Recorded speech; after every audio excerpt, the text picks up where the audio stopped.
Let's rock.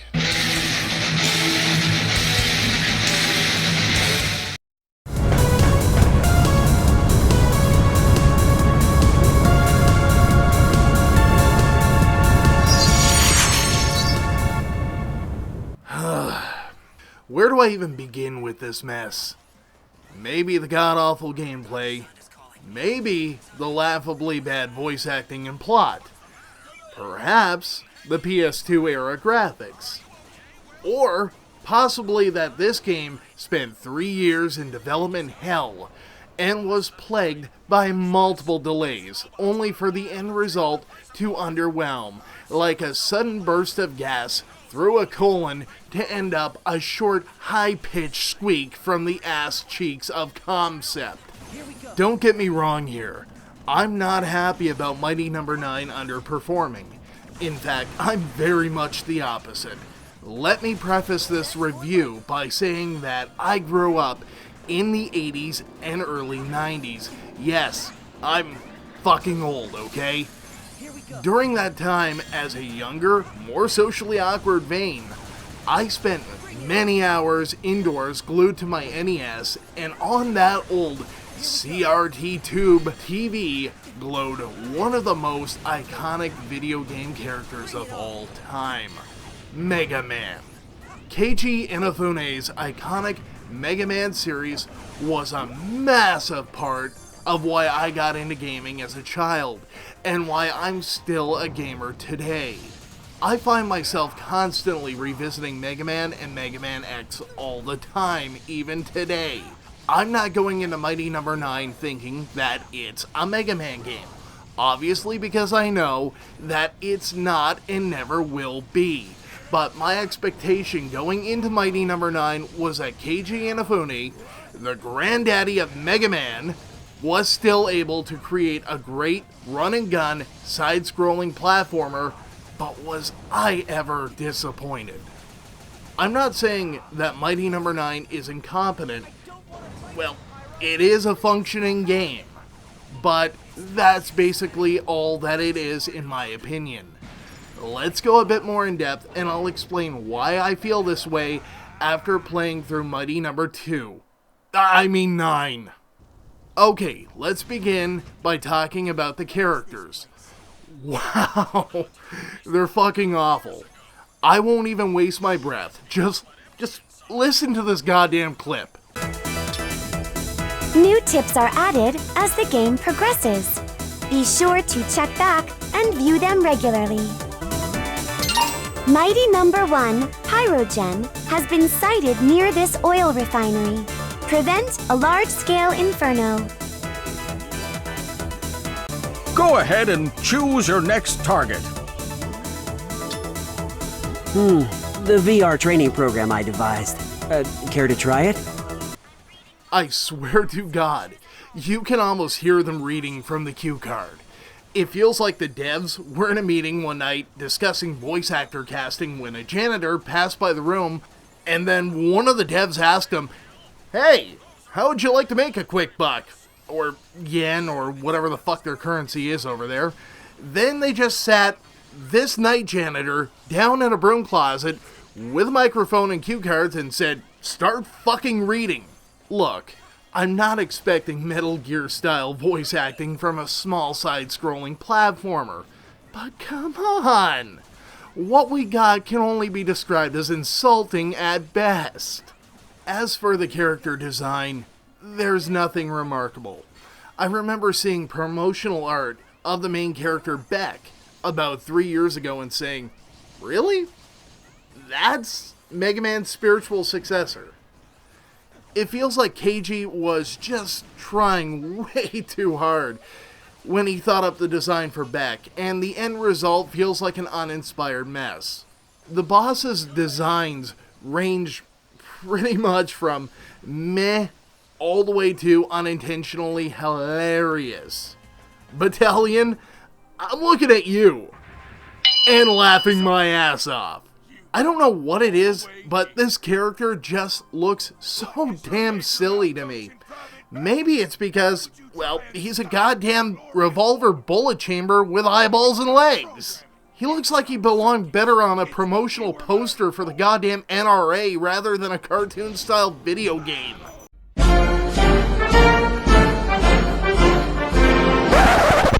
Speaking of poor design choices, why does Mighty No. 9 look like something that a PlayStation 2 vomited?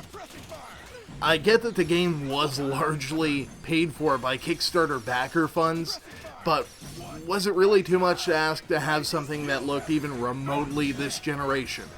I know the style that Concept was going for here, but I feel a bit more polish could have helped out a great deal, because as it is now, it feels like I've gone back 15 years just to play Mighty No. 9. Being as dated as the graphics are, you'd think that Mighty No. 9 should run like a dream on brand new PC hardware, which it does for the most part, but I've noticed full-on freezing at specific points in many levels. For example, at one point in Cryo's level, the game freezes entirely at one certain point for approximately 2 seconds, then resumes.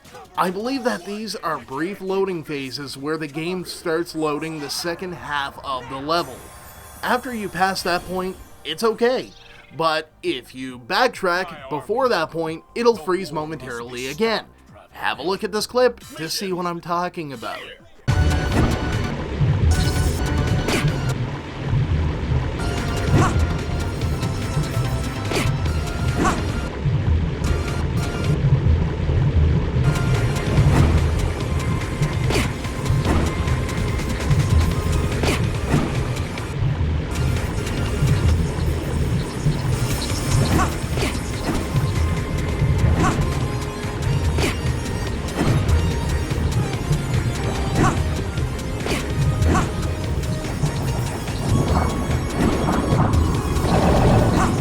That clip was not edited in any way.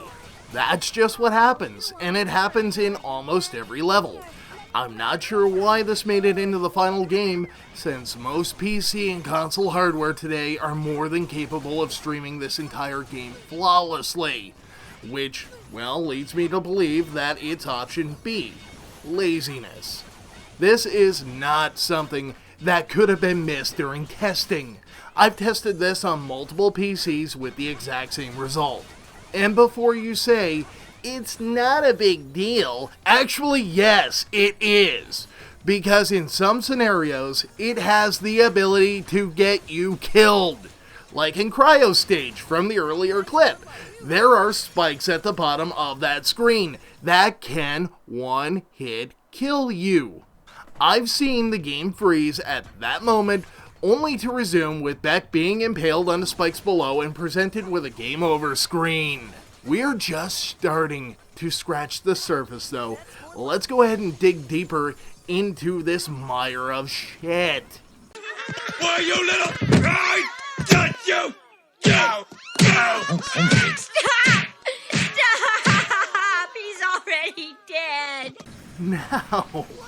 Now to talk about the aspects of Mighty No. 9 that boils my blood and makes me want to hurtle my controller through Inafune's office window. Please excuse the excessive cursing through this segment, but simply talking about the following makes me want to punch someone in the throat. The fucking dashing mechanic may be one of the worst gameplay features I've ever seen implemented, and that's saying a whole goddamn lot. I've been around for 31 years, and in those years, I've seen some truly remarkably terrible gameplay features. But dashing to defeat enemies easily makes the top 5 of that shit spackle list. The level design was not tailored specifically for this feature. As a result, you'll weaken an enemy, dash your face into their face. They're all like, oh shit, brah, you just killed me and shit. And then you plummet to your fucking death while the enemy you just killed laughs at you from robot hell. Again, to emphasize, I know that this isn't Mega Man X, but I know that they both share a dashing mechanic. But you know what sets them apart? Mega Man didn't dash at enemies to fucking kill them. Dashing was used as a means to traversing areas quickly or dodging enemies and dangerous obstacles, whereas its primary use in Mighty No. 9 is to quickly take out enemies, which probably look good on paper, but in practice it turns gameplay into a frustrating mess. There hardly isn't a time where dashing into a weakened enemy won't get you hurt or flat out killed. Have a look and see what I mean. I told you, stay away!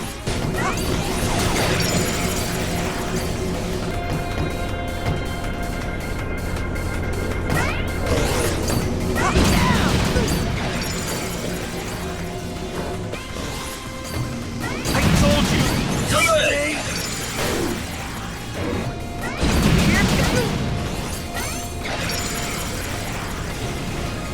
Another reason why this idea should have been scrapped is when you're taking on bosses, you normally chip away about roughly 25% of their health. Then you have to dash at them immediately to remove that health.